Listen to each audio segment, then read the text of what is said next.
trophied up. Yeah. Hey, do yo, trophied up. Do your dance when the G's up. Spaced out, got me geeked up. 10 toes on the west, can I beat us? You cannot. Shining every time they meet us. Rack 'em up, since 96. Been number one in LA, something slight, that's the gist. Hello, everyone. Welcome to the Talking Galaxy podcast. Tonight, I'm joined by Sean. What's up, buddy? What is good, everyone? I hope you guys all having a great Tuesday as we have a big podcast to go over as we will be talking about the game on the weekend against LAFC. Yeah, of course. The Galaxy, no spoiler for you guys, are still winless, but did not take a loss at the weekend, which it saves you some pride for sure. But let's dive right into things. Welcome everyone in the chat and to the stream. Sean, actually, do you want to talk about what's going on Saturday and maybe a special guest that will be joining you? Yes, this Saturday, the game against San Diego. Peyton, I know you won't be on it. You will be taking the trip down to San Diego, I believe. I will be in San Diego.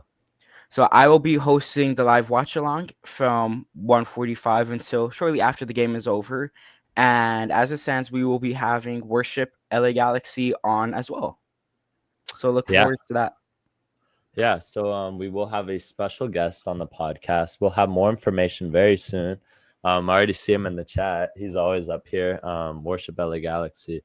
We know his support is very appreciated, and his page has kind of taken off. Make sure to follow him on Instagram. Some great content over there. Always appreciate him.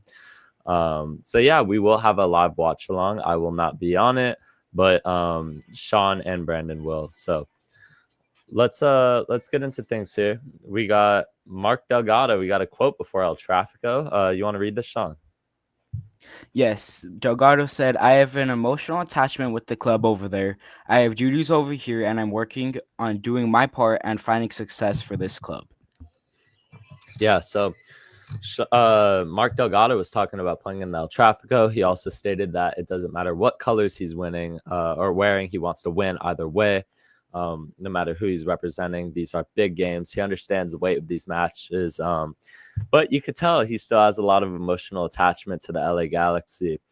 I thought his performance was very good in this match. Obviously, had an assist. Before we go into that, the Galaxy honored Mark Delgado by giving him his championship ring. And we'll talk about the controversy that came along with this. But as you see in the video here, Mark Delgado is crying. Obviously, huge moment for him as he received his 2024 championship ring. He said he didn't know if it was going to happen in the video. He's like, I didn't think it was ever going to happen. This was on Friday. Obviously you could see him hugging our assistant coach there and then everyone in the coaching staff. But what do you make of the timing of this? Because I've seen a lot on media, on social media. I know Taylor Twellman. I was talking to my dad. Taylor Twellman, apparently during the broadcast, everyone's favorite, was really talking about how the timing of this was really bad by the LA Galaxy and did a lot of emotional weight on Mark Delgado. What do you think of the timing of this move? Do you like it, or? I thought it was fine. I mean, the Galaxy had to have known though that it was going to get a bunch of backlash online because we all know how LAFC fans are and just how negative they can be, especially towards players on their own team. And unfortunately, LAFC fans did start to turn on Delgado online. And if it is true that they were only supposed to show it pre-game and not on social media, then I do think the Galaxy are at fault a bit there. Yeah. At the same time, I've also seen the counter argument of, the social media team's there. Like, the fact that you didn't expect to see it on social media, I think is a bit surprising if you're Mark Delgado. But the fact that if the whole social media team's there, I'm not really sure why you're surprised that that's going online. It's going to be a moment that's going to, surface. It's not just going to be something that's going to be shown once in pregame warmups and never shown again. This was going to happen. People were going to see this. Eyes were going to be on it. And that's how it is. I don't mind the timing by the Galaxy, but I think we all know what they were doing. I think we all know what the Galaxy were doing here. I mean, Mark Delgado, the Galaxy could have done this any other time before the match. The Galaxy could have did this before the San Diego game. They could have done it any other time. He's not that far. He probably lives in the same house he lived in when he was playing for the LA Galaxy. So, I certainly think there's a bit of strategy to when they gave him the ring. But I think if you're mad and upset over it being posted on social media, I think more so this. Do you feel like this is more so a cover up for LAFC fans having a meltdown? Like, I can't imagine if LAFC fans didn't have the reaction they did that they would be complaining like this. Um, kind of. I can see that. I don't know. I think I just feel that way because if LAFC fans did not have a meltdown on Twitter over this, he felt inclined to have to speak on behalf to make amends in their fan base. If you saw on social media, yeah, he did play for Chivas USA, the original one. But if you saw on social media, the fans were losing it. The fans were losing it. Even when this was being played in the stadium, I was in Angel City Brigade for the El Tráfico. We made sure to banter the LAFC fans. I was pointing right at the video screen while it was being played just to shove it in their faces because I know they were having meltdowns over that. And seeing that in warm-ups probably infuriated a lot of them. But the reactions from them were a lot like, I'll never support Mark Delgado for doing this. But I don't think it's that crazy. People being mad that he had an emotional reaction to probably one of the highest moments in his career. I don't like LAFC fans they're classless for that, honestly. But anything more on that? I remember with Delgado too, he spent 11 out of his 12 years or however long under Greg Vanney. So getting to win a chip with him and then seeing him after a few months apart, it's gonna be an emotional time frame there. Yeah. No, I think anyone who didn't expect that to be emotional for Mark Delgado was going to be wrong. And you can't really fault him. We got a question in the chat, Sean. Are you wearing a cursed KCC warm-up jersey? It is I'm pretty sure I thought this was the. Yes, yeah, it is the Kick Childhood Cancer warm-up jersey from, I believe, 2021. They've had some nice warm-up tops over the years. Is it signed by anyone? No. Okay. I picked it up at Burlington for about $15 a few years back. So okay. Yeah, Burlington always has really good deals. I acquired another LA Galaxy jersey today through one of our good friends, Chris. Just missing the Herbalife sponsor, but which blessing and curse. But let's dive into this match here. So the LA Galaxy draw Chivas USA 2-2. Initial thoughts and reactions. What were you thinking immediately after this game? I'm fine with the point against them. This is a solid point against a team like them, especially since we were down a goal and then we came back. On the season, this is horrible because we still don't have a win. We still have the worst defense in MLS. But yeah, I'm satisfied with the point. I wouldn't say I'm enthusiastic about it. Obviously, I would have much rather won this game. I probably should have won this game. But yeah, I'm content with what we got out of it. Yeah, I totally agree. I think a point, without the way that this season's been going is a fair result. If you take a point out of this match, like if this were the first game of the year and we draw LAFC 2-2, you're like, okay, we take that. We were behind in this game. We got off to the lead, maybe could have done a bit better. We'll talk about a VAR decision that didn't go to the Galaxy's way, but all things considered, not a terrible result. More importantly, if you've lost as many games as the LA Galaxy have in 2025, this is one of the teams you don't want to lose to. You don't want to give them any pride. And yeah, I thought, we'll talk about a man who had an exceptional match in this game, but very good looks from the LA Galaxy at times. I thought this was the best performance of the season. Agree or disagree? Oh, 100% agree. Yeah. So, I mean, I thought for once they played good through a full 90. I think LAFC had some moments, but obviously you wanted to see the Galaxy get a W out of this. But we were holding on the whole game. We were standing our own ground. I thought Lucas Sanabria had a good match. I thought Lucas Sanabria had probably his best match in a Galaxy kit, and you needed that out of him, right?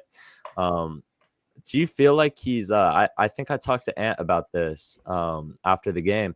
Do you feel like Lucas Sanabria is settling in a bit more to the LA Galaxy? Yeah, for sure. He's really understanding the game more. And when you just look at him, if you're watching only him on the pitch, he is a lot more lively on the ball or without it as well. He just seems like he's trying to. It was always going to be difficult for him to fill in that Mark Delgado type of role, but he seems to slowly be filling in that slot nicely.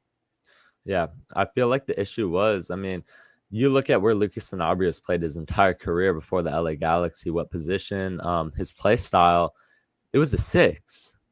Lucas Sanabria was a 6, not an 8, and the Galaxy need him in an 8 because we already have Edwin Cerrillo to play that 6 role. And Lucas Sanabria, I think, is fine as an 8, but he wasn't, he wasn't coming off to the flying start. Now you're starting to see that he's becoming a player that, you invest $5.5 million in him. He's starting to come around to what we hoped he would be all along. And I think he's settling into that 8 role. I think he's done very well in the past 2 matches, and he's starting to come around. I would expect him to continue as the starter going forward. Let's go into the lineups for this match. Obviously, John McCarthy gets the start in net. No surprise. He's been the, pendant starter. You got John Nelson at left back, Miro Garces, and Maya Yoshida at center back. By the way, Maya Yoshida, let's talk about right after this. But Miki Amane right back, Edwin Cerrillo, Marco Reus, and Lucas Sanabria in the midfield. Gabriel Peck, Christian Ramirez, and Diego Fagundes at the front 3. Maya Yoshida, what does he need to sit on the bench? What's going on?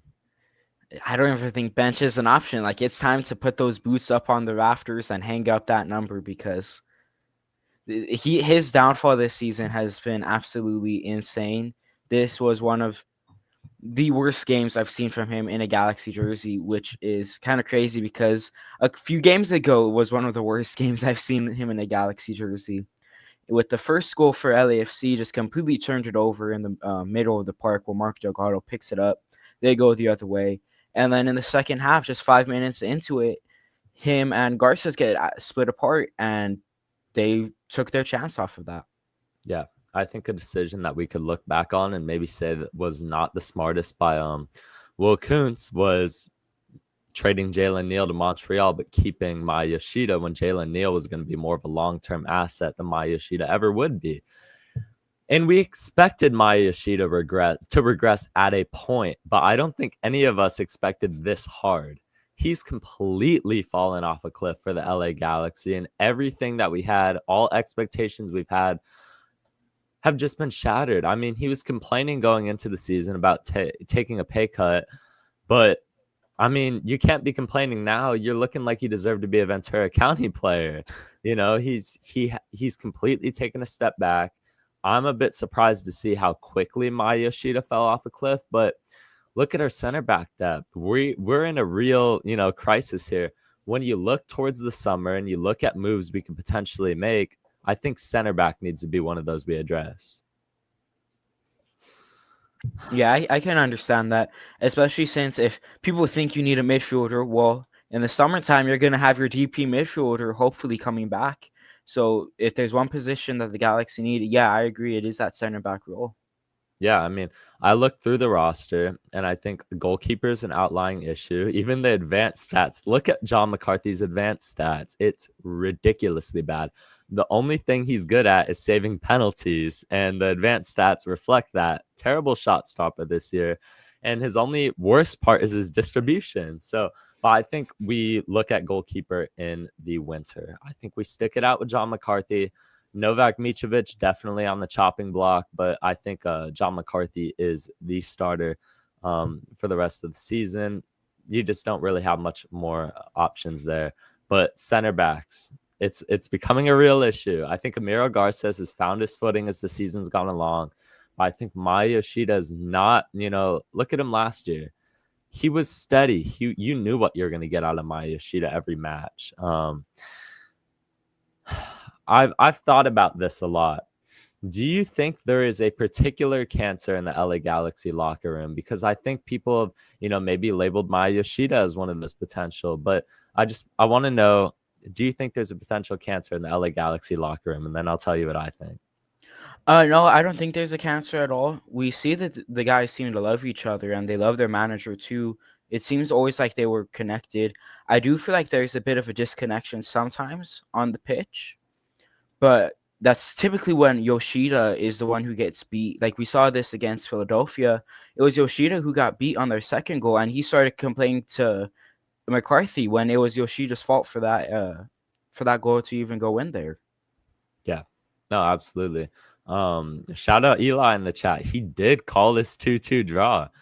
He called it before I did. He called it on the Tuesday podcast, and then on Friday, after I thought we were gonna win, I was kind of like, yeah, I think it'll be a 2-2 draw. I called Royce man of the match, but Eli was there from the start. He was on this 2-2 draw. I saw Eli at the game. Always a pleasure seeing Eli. By the way, always welcome back on the podcast whenever you are up to it. But I think my Yoshida, look at his pass directly to Mark Delgado. Look at the turnovers. We've talked about it all year. Look at the turnovers for the LA Galaxy. It's about where you lose the ball. And this is what happened last season too. Look at last year. We didn't give up much open play goals, but when we did, it was because we lost the ball in a very deep position. And the other team, I mean, all credit to, as much as we hate him, that was a brilliant shot by Denny Boanga. Brilliant shot. I mean, John McCarthy caught a little flat-footed on it. I think he should probably be getting to that. Regardless, it's a rocket. And luckily it didn't end up even being the best goal of the match. But Maya Yoshida's giveaway was the only reason why Denny Boanga had that in the position. He gave it to Mark Delgado. Delgado laid it off for Boanga, and then he just has a hit. We talked about on the podcast last year, if you give him, or last week, if you give him space, he's gonna score, and that's exactly what happened. So, yeah, Maya Yoshida was just very off, and he's been off, and the downfall has been crazy. So, but the pay cut, how much of a factor is the pay cut in his bad play? I feel like it has to be a reason up there because that's been really the main reason he's been complaining, especially in the off season. This wasn't something that just came up out of nowhere. He's been complaining about this since it happened. We saw clips of it, I believe, back in shortly after MLS Cup, actually. Yeah. We all knew that was going to be the controversy of the offseason, was the fact that Maya Yoshida was up for re-signing and we didn't have enough money. We were already $2.6 million under the salary cap, and the Galaxy needed him to take a pay cut to stay roster compliant, or we were going to have to part ways with him. Instead, he took the pay cut because his family wanted to stay here, but he came into the preseason with a really bad attitude, and it's been reflected ever since in his play. Him blaming John McCarthy for some of the goals. I'm not a huge John McCarthy fan, but Maya, you haven't been better. You have not been much better this year. So, yeah, this year will affect his pay in the future. This year might not get him another contract in professional sports. So this might end up being his last year as a professional soccer player if he doesn't start stepping it up.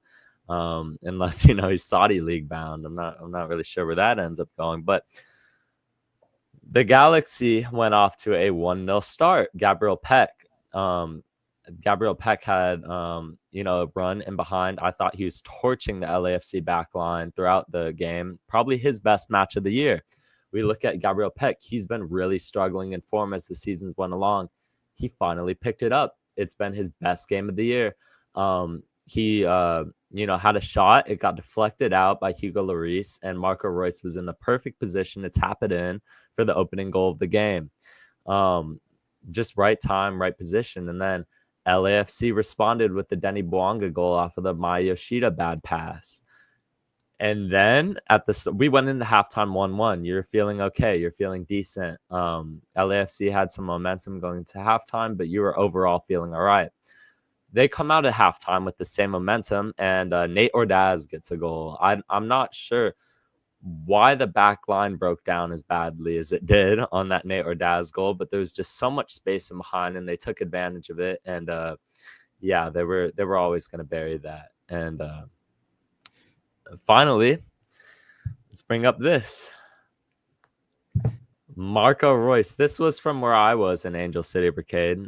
Shout out my friend Justino for taking the video here. But Marco Reus bangs in a free kick. Okay, that's just going to cut off. But you could see it's going for the back of the net. What a free kick by Marco Reus. The Galaxy end up tying 2-2. There was a Gabriel Peck goal that was called offside. It looked offside. And before we go into the Paintsville one, Marco Reus, tell me about him. Take an absolute bow, Marco Reus. That was the best game we've seen from him in a Galaxy jersey, I would want to say. And he's been turning up for these El Traficos. Appreciate him for doing that. Again, another game where he gets 2 goal contributions. That now makes it 2 goals and 2 assists in his last 2 games. He ended up getting player of the match day for this performance, which is just amazing. And if this is the Marco Reus we get for the remainder of the season, I'm happy with that. I would be actually more than happy with that. Yeah, Marco Reus has finally come around. He's finally reached his form for the LA Galaxy. And where was this guy? Where was this form of Marco Reus that we've been waiting on? All we needed, ever since he came back from that injury, he's had a point to prove. A lot of people were talking about maybe shutting him down for the year after his last injury. We were just talking about how do we get out of this Marco Reus contract. Ever since that injury, look at him. He's been in form. This game wasn't a turning point. If you watch the past probably 2 or 3 games for the LA Galaxy, Marco Reus has been one of the best players every time he stepped onto the pitch. Every time Marco Reus has been pulling the strings, he finally settled into the system, and Greg Vanney looks like he knows how to utilize him right now. What a game he had. This is vintage Marco Reus. He got the free kick. By the way, Jody had an excellent call on the Marco Reus free kick literally the week before this happened. He told me he had a vision of it. It was crazy. The stadium exploded. The stadium absolutely exploded. Marco Reus has found his footing. And like you said, Sean, if this is the guy that we get for the rest of the year, the Galaxy have potential to start stringing together a couple wins with him at the helm. So Marco Reus had the spectacular free kick. I think that ended up winning goal of the week, no? I'm pretty sure it did. Yeah, because I know it was up there with the Denny Bwanga goal. And let's see. I know make sure every time the Galaxy are up for goal of the week that you vote for that, because it definitely means a lot to the players. Okay, no, I think Jack McGlynn ended up winning goal of the week, but Marco Reus was second in voting. And it was wonderful. What a performance. Anything else on Marco Reus' performance? I believe he was the one who made that pass to Peck for Peck's offside goal. So Reus could have easily finished this game with 2 goals and an assist. Yeah. Marco Reus, on the Peck goal. He's been all over the field for the LA Galaxy. He's been everywhere. You looked at the guy who was going to step up and play the Ricky Puig role. Will Kuntz talked about a lot of the struggles of this season so far have been because they expected Marco Reus to be on the field more than he has. By the way, if you're Will Kuntz and you've expected Marco Reus to be on the field more than he has, I think something's a little wrong there, because you know exactly what you're going to get out of Marco Reus. The unfortunate thing is Marco Reus very well might just suffer another injury that keeps him out because of his injury pedigree. We're not trying to speak that into existence, but that's the type of injury history he's had. So the Galaxy have to be careful managing his minutes over the next few games, but he has absolutely been on a tear. Like you said, player of the match day, absolutely deserved 2 goals, and really saved this. Is Marco Reus becoming an LAFC killer? Look at the 4-2 game last year. We don't come back in that 4-2 game unless Marco Reus propels us. And Marco Reus played a pivotal role in that match if you ever watch it back. Is he the new LAFC killer? I think he is. Again, I'm pretty sure 3 of those 4 goals were because of Reus last season, and now 2 of the 2 goals this season were because of Marco. Yeah, he's certainly solidifying himself as an LAFC killer every time. I thought Christian Ramirez was going to be a bit more of a, a bit more energized and a bit more motivated in this match to, haunt his former club. Didn't really end up happening. Nascimento came into the game. He didn't provide much. I know people have said Nascimento's had his best match. I didn't really think much of it. He doesn't get many minutes. In all fairness, like we said, we got a question in the chat. What do you think of Edwin Cerrillo, just in general, and then you could go into in this match? This season, I thought he's been poor compared to the last, but that can be said for a majority of the team. He doesn't have a player like Mark Delgado next to him. I wouldn't say holding his hand, but more so guiding him into an elite type of player. So this season has been a step down because of that. But in this game, I thought he did have a better performance. Not his best performance on the year, in my opinion. But if he steps it up more and Sanabria steps it up more, then there's going to be a real solid midfield there for the LA Galaxy this season. Yeah, I think Edwin Cerrillo, he's definitely taken a little step back from what he was last year. I think last year, none of us really expected him to break into the starting lineup because we had Gaston Brugman. Brugman's injury happened, and he took that and he ran with the opportunity. All credit to him, because I thought he's been, brilliant last year. But this year, like you said, the Galaxy, trademark Delgado, basically hand him the keys to the midfield and say, hey, everything's going to go through you now. The success we have in the midfield game is going to be because you are going to cover ground. It's because you are going to put in defensive actions as a number 6. We brought in Lucas Sanabria. We want him to play the 8, although Lucas Sanabria is naturally a 6. That's where he plays his best ball. But we had to adjust. Edwin Cerrillo had to pick up the slack in the midfield. Look at the amount of mileage. Pretty much the mileage Mark Delgado was expected to carry last year, Edwin Cerrillo's had to do this year.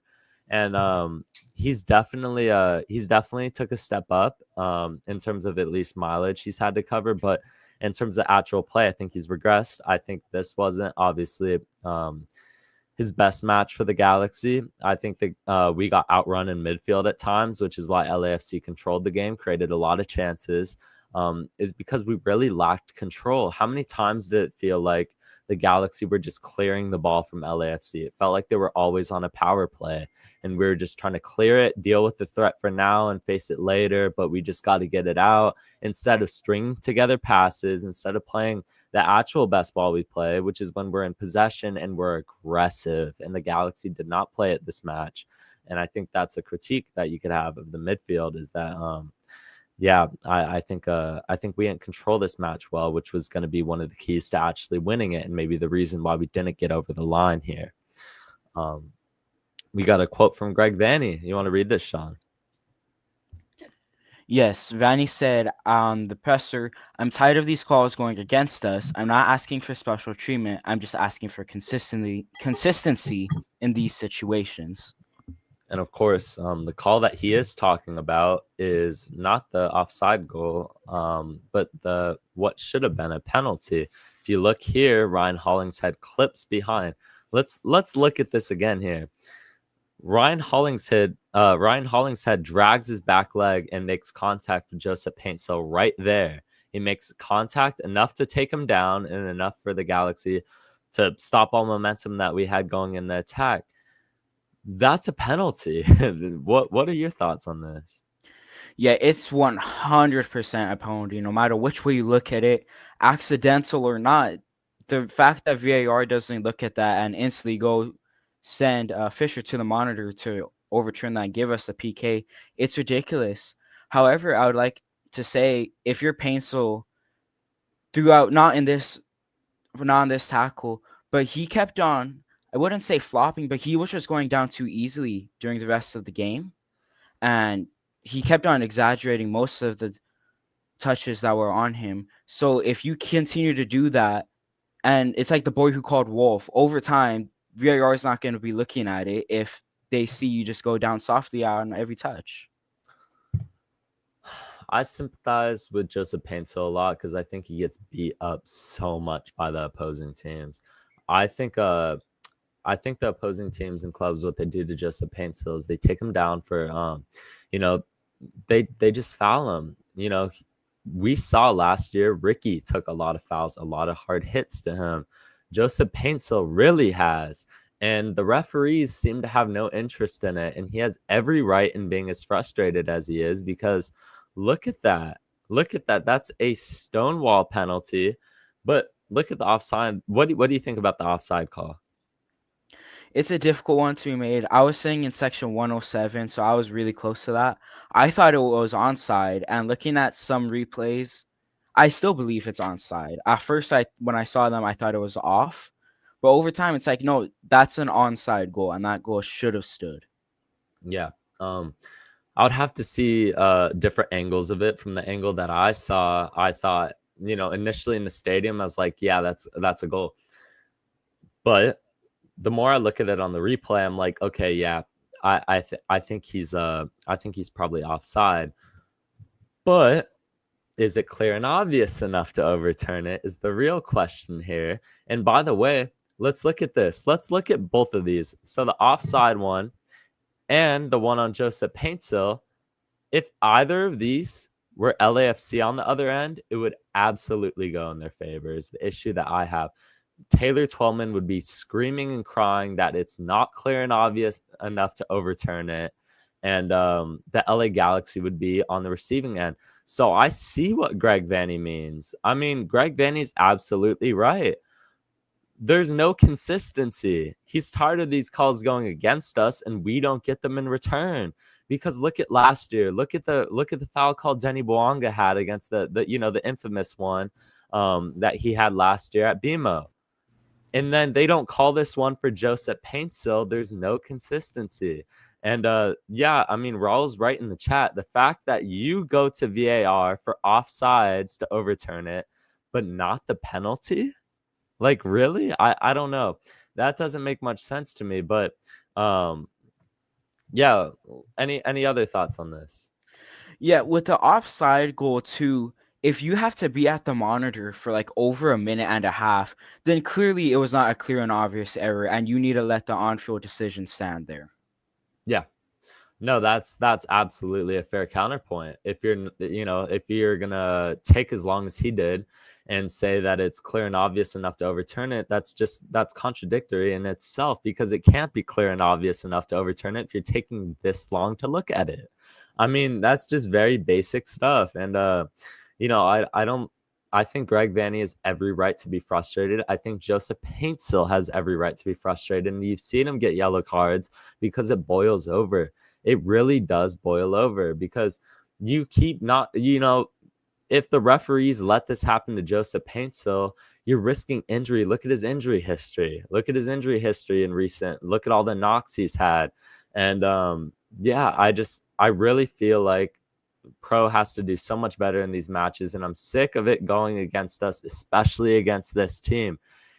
I'm not a conspiracy theorist, but I don't find it surprising that it's this team that always gets the benefit of these calls, and then every single PK goes in their favor, but everyone doesn't go against them. So it's really annoying, and the Galaxy probably should have had 3 points out of this match and our first win. The Orlando game and this game, you could look at and be like, these were games that we definitely got robbed of. So it's really unfortunate, honestly. I'm not sure on the pet goal. I'd have to look again. But, from what I saw, I think I'm okay with that being called. But if they called it offside on the field, I would totally understand not having enough to overturn it. But the fact that you go to the monitor for as long as you did, like you said, Sean, it rubs me the wrong way because if it was LAFC, they would get that call in their favor.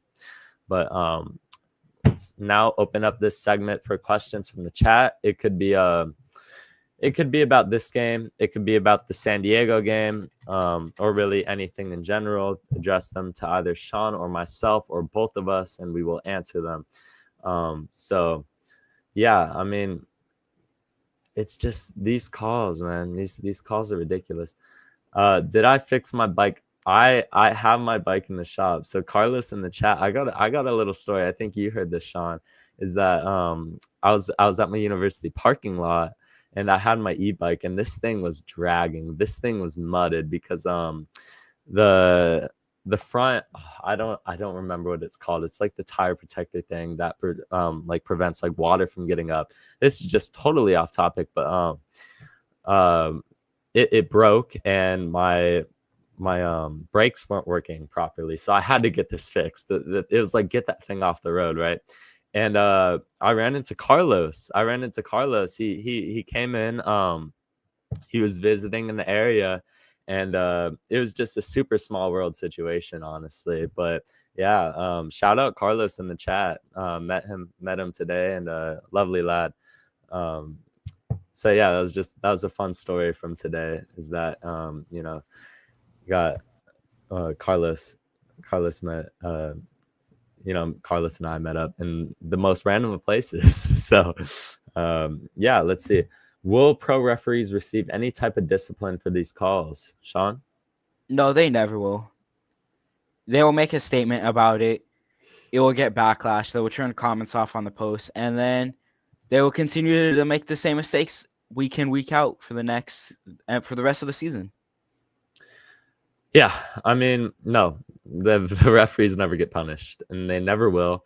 And I don't think anything changes until they do get punished, because and it's just never going to happen, because the same argument can be had for Europe. My issue is, I think we need to scrap VAR. I think VAR needs to be scrapped because I don't think it's doing its job in the skin. I don't think it's doing its job in the sport in general. You're telling me that this doesn't get overturned. What's the point of VAR if this isn't going to the monitor? But you're going to use VAR to take up a couple minutes of the match to overturn a goal that was pretty close, like marginally close. And by the way, when it's that marginally close, I promise you it wasn't going to matter if Peck was half a step behind. If Peck was half a step behind, let's say he was offsides by half a step.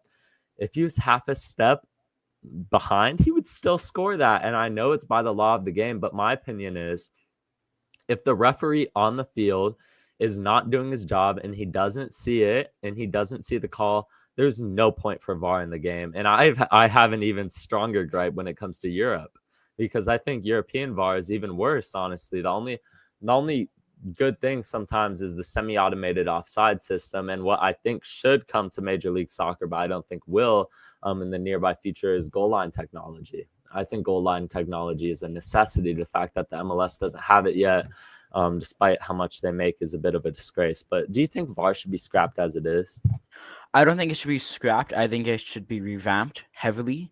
At least I don't pay attention to too much of VAR decisions around the rest of MLS, but a couple of seasons ago in Europe, I don't want to sound like the victim here, but like we saw there was a game with Arsenal. The referee forgot to draw the offside lines. I don't know how you forget to do that. Like we saw it with your Liverpool against Tottenham a couple of seasons back. That huge fiasco in that game. So from what I've seen in Europe, it needs to be revamped. They need to get foreign referees who also don't have any sort of bias towards any team in there. But if that's what MLS needs to do to have their VAR referees on point, then so be it. Yeah, I think VAR as a system in itself has been very ineffective. I think VAR hasn't done its job. And my issue is, if you're not consistently making the right calls with VAR, and by the way, I advocate for scrapping VAR in its current state. If they reformed it in the future and they made it better and they made it more accurate, then I'm all for it. But if you're not getting the call right 50% of the time after going to VAR, what's the point? You're just taking up more time for nothing. I rather trust the referees on the field. And by the way, one of the parts that I dislike most about VAR is the fact that you can celebrate a goal, but you're like, wait, is this going to get called back? Is this going to go back for some reason? Like, you almost have to hold off celebrations of a goal even more so when you consider the fact that it might go back. Look at the Peck goal. After Peck scored, the fans were losing it all around the stadium. The stadium erupted, it exploded, and fans were absolutely euphoric. And then it gets taken away by VAR. It takes away from the excitement of the game, And if you don't get it right most of the time when you go to VAR, there's 0 point in it, in my opinion. And Europe has it even worse. So I'm definitely on scrap VAR. But are you sitting at the San Diego game, front row or supporters, Sean? For the San Diego game, you said? Yeah. I'm doing the watch along here. I will not be taking the trip down to San Diego. Yeah. Okay. I will be at San Diego with the Galaxy supporters. So as usual, I will be supporting. Hopefully, Sean, you'll be able to hear us from the broadcast. So I will be there. Super excited for that. Honestly, never been to Snapdragon Stadium, but I heard it's amazing. And by the way, I don't think San Diego have a good atmosphere. I'm just gonna say it right now. I've seen some clips of their supporters group and their supporters section, like at their best. They're not great. They're not great. They fill the stadium. They do a good job at filling the stadium, but like even when they score, there's like no passion. I don't know. I mean, it's expansion club things, but like I think the Galaxy fans will end up being louder than San Diego fans, but we shall see. I think we're gonna have a good away section for that match, and I'm very excited to see. But yeah, back on VAR. I don't think pro's ever gonna get scrapped. I think we're gonna have to deal with pro referees until you and I are very old. So, how many fights did you witness or get into, Sean? You Okay, yeah, scrap them? I'll have a little story time here. There was a fight going on in my section after the Peck disallowed goal. I'm not sure entirely what happened because I just saw drinks being thrown and then everybody stands up. I do believe there was fists involved. Unfortunately, I do think it was AG who started this. So if you want to act like that, don't go to games, in my opinion. Support the team. I mean, obviously be upset with that disallowed, but there's no need to start an altercation over it. So Yeah, security did have to come and take them out. yeah. We do have some breaking news, Sean. Do you wanna? We could talk about this real quick. Is that according to this page, Brasiliaro or something. I don't know, something Portuguese. The Galaxy are interested in Juan Camilo Portilla from Talares. He's a midfielder. And the Galaxy are one of the clubs interested in him. So what that ends up becoming, I'm not quite sure, but apparently the Galaxy have inquired according to 351 Deportes. So we will see where that ends up going. But he's a Colombian midfielder. And yeah, the Galaxy are willing to offer for him. I'm going to have to look into him. But Sean, do you think midfield is where we need to be looking at right now? No, I don't. Yes, I know. I think that our holding and box to box midfield positions are set, but I would like to get better and well, not better, but younger depth in the attacking midfielder position role, especially if Ricky goes in the offseason. Yeah, according to Transfer Market, he's valued at $3.5 million. He's made 12 appearances for Talares this season, started 63% of the minutes, and he's a center midfielder, 26 years old. He'll be 27 in September. And I think this might be an LAFC one, though. I think this might be an LAFC one, and why I say that is the fact that I don't think we need a midfielder.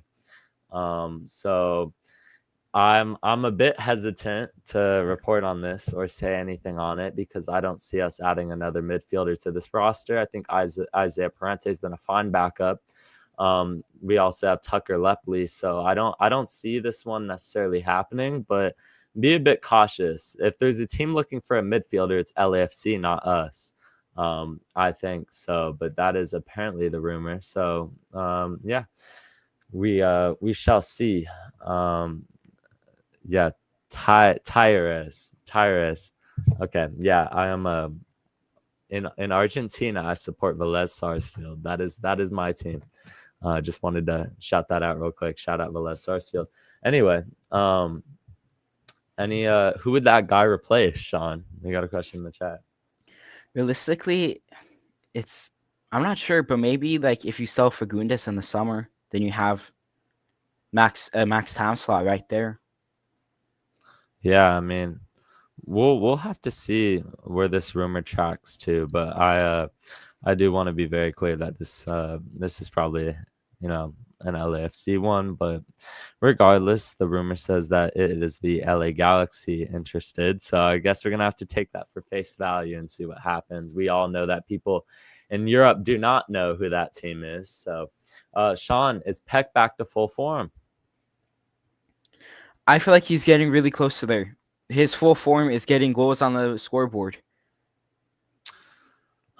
I agree. I think Gabriel Peck is getting right back to where he used to be, which is exactly what you want to see from him. I think he plays, you know, I think he played his best ball against LAFC. He showed up. He usually shows up for the El Trafico matches. What do you think of Joseph Paintsil and El Traficos? I feel like we've seen a lot of Joseph Paintsil, El Traficos, and we haven't seen him at his best in these games. Do you agree, or what do you think contributes to that? Yeah, I agree that he doesn't have his best performances in El Traficos. But I also think that's because LAFC know how to handle him. They know he's best when he's running onto the ball, so they try to limit the amount of space he gets to run in behind. And when they do that, it now leads to Painso having to try to dribble past them in 1v1, which I don't believe Joseph Painso is our best dribbler on the team, and he can't really break down more than one or two guys. So if you just overload his side, then you pretty much limit Joseph Painso for the entire game. Yeah, no, I agree. I think they very much haven't figured out right now, which is not the best of signs for Joseph Paintsil when it comes to these El Trafico matches. I really thought that he was going to be an LAFC killer. And in the chat, do you agree or disagree with this? Joseph Paintsil sparked our comeback.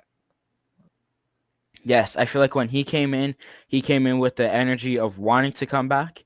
He had the fresh legs and the speed to start breaking down LAFC and to try to get a comeback. Right, he was everywhere most of the game. But if he started the game, I'm not sure what the outcome would have been. But coming off the bench, we know he is coming off of an injury too. Same with Gabriel Peck in this game. Peck started, even though he Yeah. did come off the couple week injury. And then yeah, I agree. But do you think that what do you think about Christian Ramirez before we move on to the San Diego FC game? Christian Ramirez has been a good player for us thus far. If he had Ricky Puig behind him, he would be an elite striker because he would be getting the chances. Just sometimes when he's not getting the ball inside of the box, it's just hard for him to really create any chances because he can't create to somebody in front of him because he's supposed to be the guy in front. But yeah, it wasn't his best performance against LAFC, that's for sure. Yeah. I agree. I think Christian Ramirez didn't have a good match against LAFC, but he's been crucial to the LA Galaxy this year. Christian Ramirez has been, our top goal scorer, and he's been really class. I've liked what I've seen from him, and I think making 600K, he's done his job. But has he done his job enough to warrant a contract extension in your mind? Yes and no. I think he will be breaking 10 goals on the season. He's currently at 4. And I don't think the Galaxy will want him to be our main striker next season, though. I think Vanny and Kuntz will try to get him on a lower contract and have him be our backup because that's what he was with Columbus as well. And he really worked that role well, in my opinion. So if you can bring in a younger striker and then have Ramirez off the bench, I think that would be the perfect solution, an option to have. Yeah. Christian Ramirez with a U22 striker that is not named Nascimento, I think would be class next year. And that's no offense to Nascimento. I don't think he's the guy. I don't think the Galaxy are going to end up exercising the buy option for Matthias Nascimento. And I think that's reflected in the amount of minutes that he's getting. If they wanted to buy him, he would be getting more minutes. He'd be getting more of a chance, and he would definitely be starting over Miguel Berry, which is not happening right now. So I think Christian Ramirez provides a lot to the team. He's a very clinical goal scorer. I don't think he's very prevalent or active in this match. Didn't make the impact, but you don't score that first goal without that Christian Ramirez flicking behind. I was looking back at that goal and I was like, that's a wonderful flick by Christian Ramirez. And he did a ton for the LA Galaxy to ensure that we got that first goal. So we have to give him credit where it's due. Let's see here, Sean. San Diego. The last time the LA Galaxy played San Diego was the first game of the season where we all started to have doubts on how this year was going to start to go. The LA Galaxy obviously fell 2-0 to San Diego FC at home. It was our first loss at Dignity Health Sports Park in well over a year, almost 500 days. What needs to change from this match to next match to ensure that the Galaxy get a result? Well, in this match at Dignity Health Sports Park, the Galaxy looked asleep. They looked like they didn't really know what to do without Ricky, but that's because they also didn't play much football without Ricky. They only had preseason. Now that they know, well, now that they have Marco Reus on fire, I think they're gonna try to play through Royce and the midfield a lot more, and hopefully that can work. And hopefully we can see both of our DPs back in Joseph Painso and Gabriel Peck. Well, hopefully we see them starting this game with Marco Reus, because if they do, I think the Galaxy will look a lot more lively in this game. I actually disagree with the chat. I think Christian Ramirez is absolutely a striker. I see the idea that maybe he should play as a false nine. He's good in build up, probably better than Dejan Joveljic in build up, honestly. But he's also a striker. He's played striker his whole career. He built a career in the Columbus Crew by playing striker for them. He was absolutely class for the Columbus Crew. So I think I think having him as your striker is completely fine. Marco Reus almost played like a second striker in this match. Was interesting to watch. Is that Marco Reus almost played like a false nine, which was honestly worked. It worked. You saw it last match. You saw it before LAFC against the Philadelphia Union. Marco Reus had one of his best games against the Philadelphia Union. I think, obviously this LAFC game was his best, but he's building into it. He's absolutely building into it, and we don't need a speedy striker. That's why you have Nascimento off the bench if you need. I think Nascimento is pretty speedy, but you need somebody who's clinical. Dejan Joveljic, let's not forget, wasn't the speediest of guys. But yeah, no, they ran a two-striker system with Cucho and Christian Ramirez. Even though Cucho was the main talisman, Christian Ramirez has definitely played number 9 his whole career. He's made out of it. Novak Mitrovic, obviously in this match, gave away a ball by a bad pass to Miro Garces. I talked about it at the time. I still stand by it. Obviously, Novak will not be starting this match, but I think Garces, as a professional footballer, needs to be doing better there. So Garces ever since has improved. I think things are pointing more positively towards this match for the LA Galaxy. So yeah, I think and Ant's right in the chat. Mitrovic isn't a good ball distributor, sure. Neither is John McCarthy. He maybe didn't make the mistake against San Diego, but he's made mistakes this year playing out of the back, and maybe we just haven't gotten punished as much for it. But yeah, this match was such a surprise, honestly. I don't think any of us expected the Galaxy to come out of the gates and play like this. Obviously Dreyer had a goal, and once the Galaxy went down, you were like, what's happening? Are we really going to lose this match? But I think you're right, Sean. I think the impact of Marco Reus is going to be huge on this game. But let's go into the actual game preview here. The LA Galaxy will be taking on San Diego FC Saturday, May 24th at 1:45 Pacific Standard Time, p.m. This game will be in Snapdragon Stadium. If you can make the trip up to San Diego, please do make it. The Galaxy, more Galaxy support we could have, the better. Hopefully we're able to have a good presence in San Diego. But what are we expecting out of this match? I'm expecting the Galaxy again to rely heavily on Marco Reus to try to create, and he will create. But yeah, I expect them to go through Marco Reus. I expect to see Oh my goodness, why can't I think of his name? I expect to see Aude start this game. I Really? think that Nelson, yes, I think we will see Nelson go to the bench and see Aude start because remember, after the game on Saturday, we do have a game in the midweek, so you want to maybe see a little bit of rotation. I believe both DPs will start. I'm not sure who you would put up top. Most likely Christian Ramirez. But again, I do expect maybe a bit of rotation. Maybe we see an Isaiah Parente get a start in the midfield as well. Yeah, it is worth noting that we have San Jose midweek. San Jose is going to be a massive match for the LA Galaxy as well. You got the Bruce Arena return. You got a home game. Do the Galaxy rotate? They certainly can. I wouldn't expect a heavy rotation in this game. Starting lineup wise, I'd be looking at John McCarthy in net. I want to say Julian Ade with you, but I can't bring myself to do it because every time I've expected him to start a match for the LA Galaxy, it hasn't ended up happening. So I'm still going to go with John Nelson at left back. I think they're going to stick with him.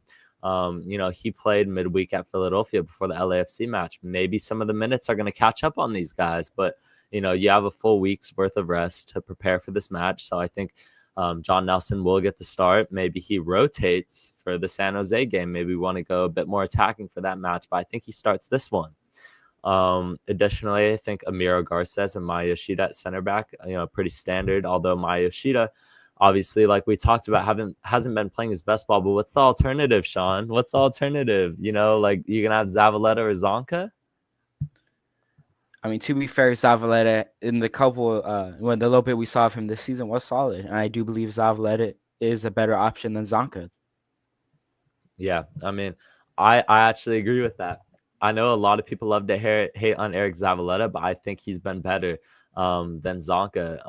And I think he is currently better than Zonka. I just think people look at Eric Zavaleta and say that he's terrible. I don't think he's the best, but I definitely think he's better than what Zonka has provided for us. But you don't have much of an option outside of Maya Yoshida. I don't think Zavaleta starts over Maya Yoshida, so I think you're going to be stuck watching him in this match and probably for the foreseeable future, which is why I think you got to utilize the summer window to bring in a center back. But there's certainly options within MLS for that position. I know we were looking at, Diego Bajoy in the January window, potentially bringing him in, and that never ended up happening. So, where do they do they get their first win? We'll go over match predictions shortly. Key players to San Diego to watch. I think Chucky Lozano has found his footing a bit, but Dreyer has been excellent this year. I was a bit critical of the signing when I saw it for San Diego FC. I thought they would go a bit more ambitious when it came to the attack, but Dreyer scored a goal in the first game against the LA Galaxy. I think he's once again one to watch. He can certainly turn up for a match like this and score again. Afternoon kickoffs. We don't tend to do good at afternoon kickoffs. I think that goes without saying.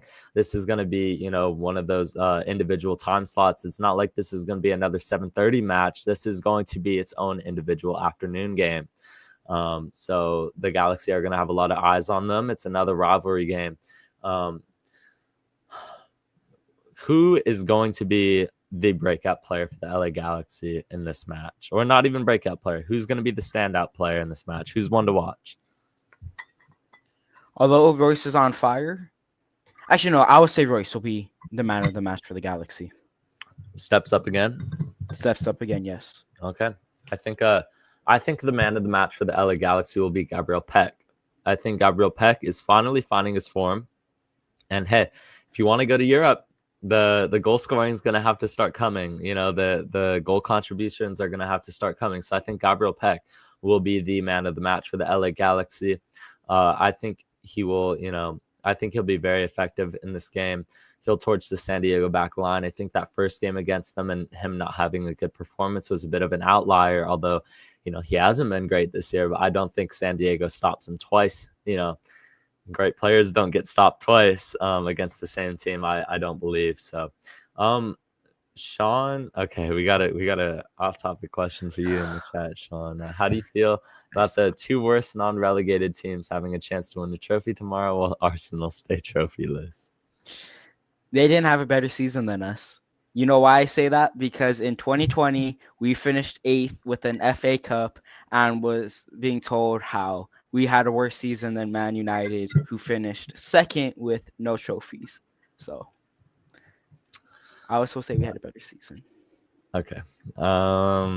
Anyway, I also hope Gabriel Peck can go to Europe for his own career ambitions. I know he's a player who has dreams to play abroad.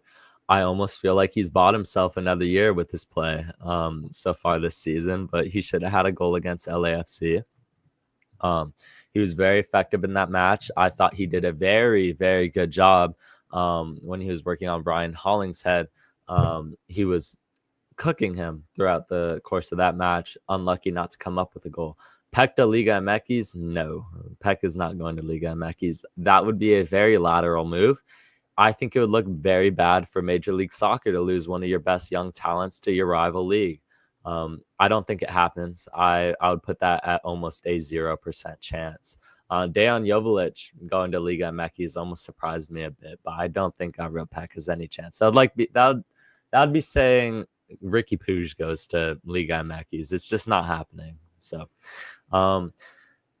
this match is very intriguing to me. Do the Galaxy get swept by San Diego FC in their inaugural season? San Diego FC, I believe, are second in the Western Conference. Well, I'll say it every podcast until the rest of the year. This is the worst Western Conference in history. This is the worst Western Conference in history. Don't get fooled. They're third right now. They are third in the Western Conference. They have 7 wins, 4 losses, 3 draws, 9 goal differential. They've only lost once at home. Did the Galaxy hand them their second loss? I don't know. I'm really conflicted on this match. But we'll go into score predictions here, Sean. What do you go for this match for the LA Galaxy? I do not think the Galaxy get their first one on the season. However, I do believe we get another 2-2 draw. I will say my goal scorers will be Gabriel Peck and Christian Ramirez with each a goal here. Peck finally gets on the score sheet after not being there since match week 2. Also with Peck going back a little bit to the LAFC game, I know you mentioned how he should have had a goal. But outside of that offside decision, he had a chance in like the 93rd minute at the edge of the penalty spot, which he blasted wide. So if you don't want to say that offside goal, he should have scored in that opportunity. But yeah, I do think Peck finally gets back onto the score sheet here. Yeah, no, I definitely agree. I think the Galaxy win. I know I feel like I'm delusional. I feel like I'm delusional at this point, and I know my opinion and stance throughout the week will change on this match. So if you ask me Friday night, it will probably be different, but I think the Galaxy win this match. 4-1's ridiculous. That's not happening. 4-1 is most certainly not happening, but I think the Galaxy win. I don't see us getting swept by San Diego. I just don't see it happening. I think the away support's going to propel the team. This isn't a trip far up. I think there's going to be a ton of Galaxy fans in San Diego.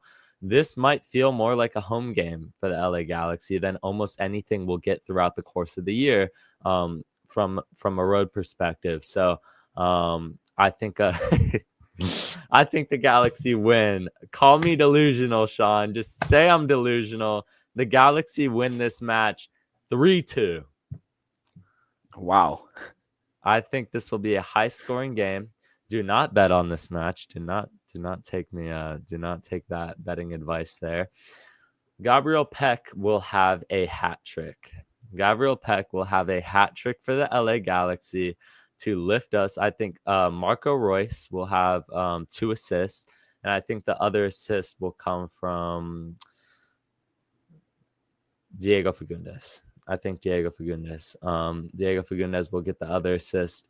Gabriel Peck will have a hat trick in my prediction for the LA Galaxy. I think San Diego probably comes off to the lead in this match, but I think we will equalize and then go up 2-1. They'll equalize again, and I think we'll win it late. I think we'll win this match late. It will be a thrilling match to watch. We'll finally get our first win of the year. My whole thing is it's got to break at a point. This curse has got to break at a point. Something has to change. Something has to go the LA Galaxy's way, and I think it will this match. And I think the Galaxy get their first win at San Diego FC. It would be massive for the club, but it will not be a season-changing game. I think the Galaxy are far too behind to change the course of this year. But in terms of California, you as the LA Galaxy, as the 6-time MLS Cup champions, as the face of Major League Soccer, you cannot get swept by the new guys on the block. It can't happen. It cannot happen. Call this a rivalry match. Tell me it's not a rivalry match. Either way, the Galaxy are going to be up for it like it is one. So I think that will be huge for the Galaxy's success in this game. Sean, what's the Sean odds on this game? Give me an odds for a win, draw, and loss. I think there's a 55% chance for San Diego, then you maybe a 25% chance draw, 25% chance win for us. Okay. Scrap the Royce assist. I think Peck scores a penalty. I think he has a penalty. A Royce has an assist, and Diego Fagundes has one. But I think the Galaxy's winning percentage, even though I say we're going to win this match, I'm going to put it at 30 because I don't feel very confident in saying that, but I think it will happen. I think 30% chance we win, 25% chance we draw, and 45% chance we lose this match. So I think the odds will be against the Galaxy's favor, but I think we'll find a way. And look at it. Something's going to change. Something's going to I can't argue to you that we're going to win the match because I have no proof, but we're coming off of one of the best matches of the year. If you could build on the momentum from the LAFC game, if you could build on it, if you could have another really good performance, I think you could be looking at a potential, maybe string together a couple wins. Nothing but turn around this season. This season is far gone, whether we win this match or not. But if the LA Galaxy go winless in the first 15 games of a season, my head will be on Mars. We're almost there, I know, but it's shocking to me. It's really shocking to me that the LA Galaxy have been this atrocious this year. But you have a blueprint. When you came into the first San Diego game, you did not know. You did not know how they were going to play. Now you do. Now you know exactly how San Diego FC are going to play. You could set up tactically against them, and I know that hasn't mattered often this year. But I think we will get our first win of the year against San Diego FC. 3-2 is my prediction. Sean thinks otherwise, but we shall see how this one plays out.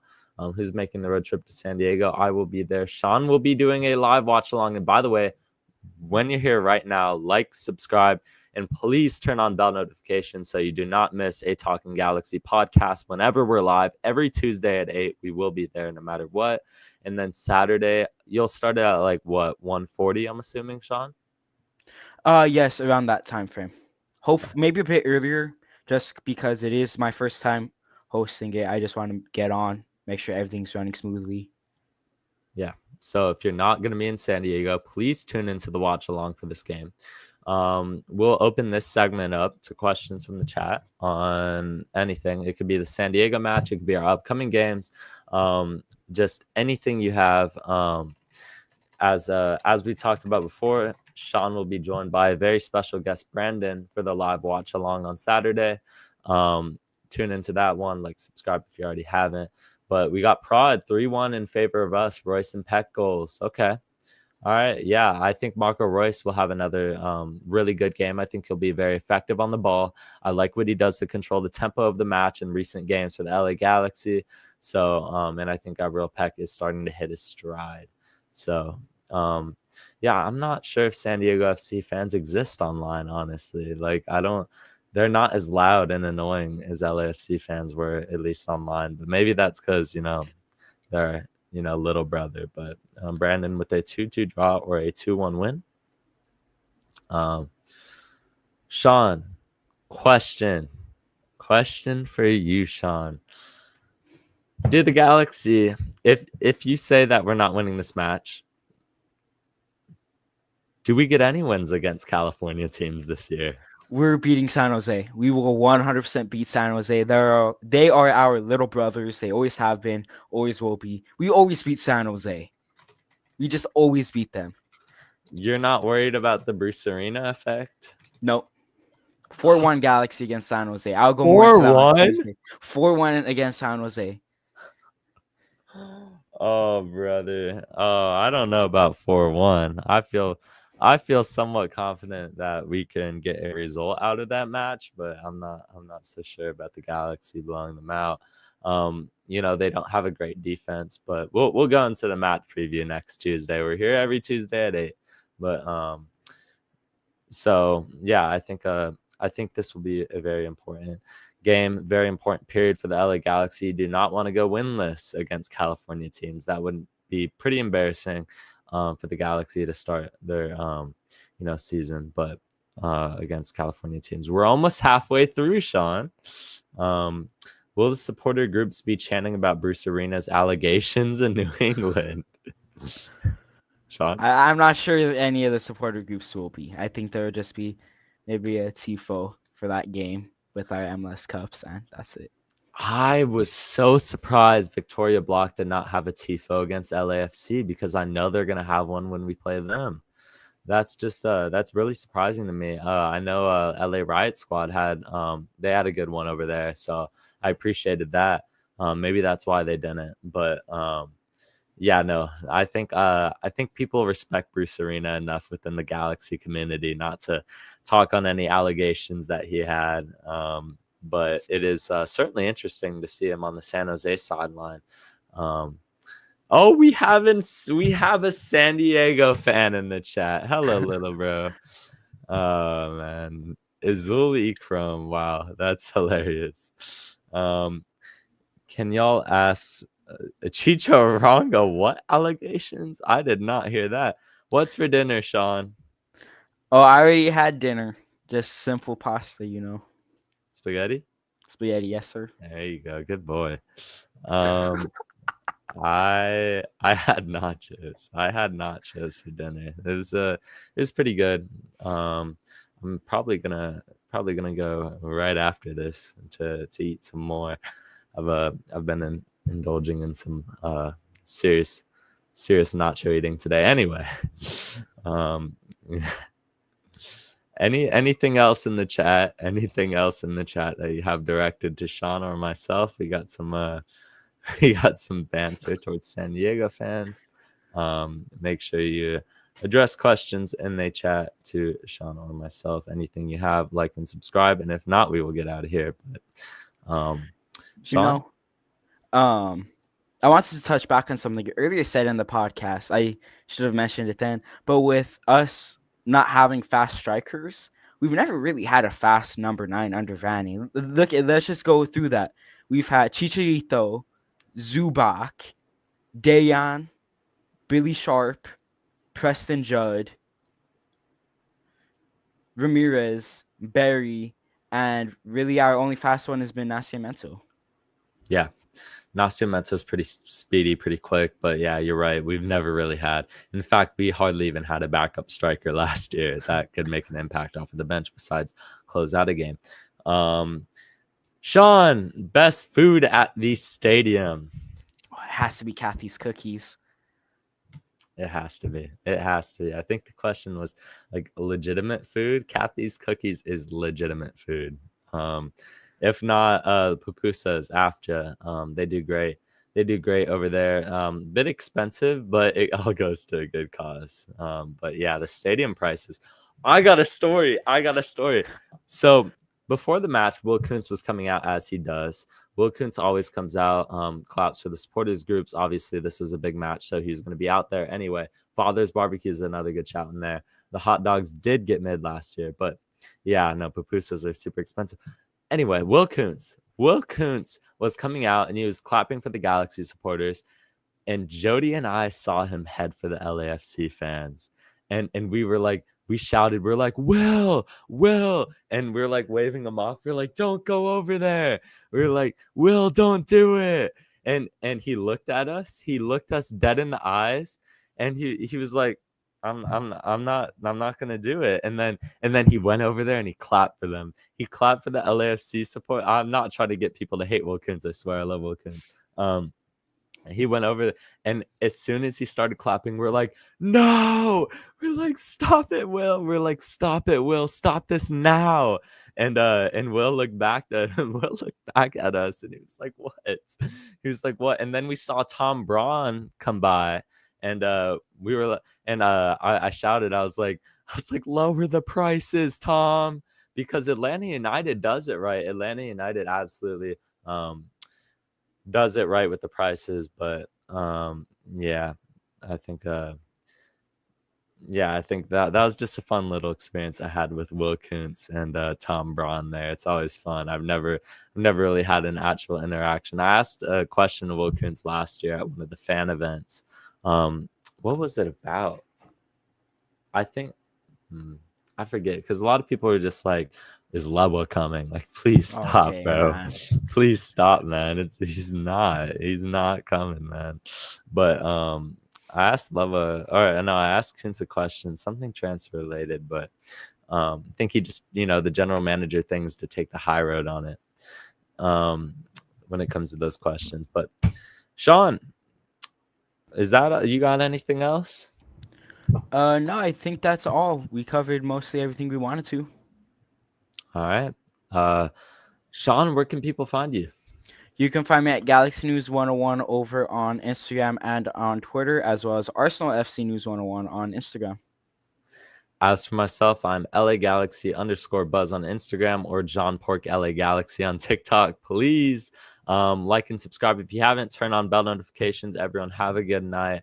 We appreciate the support every podcast.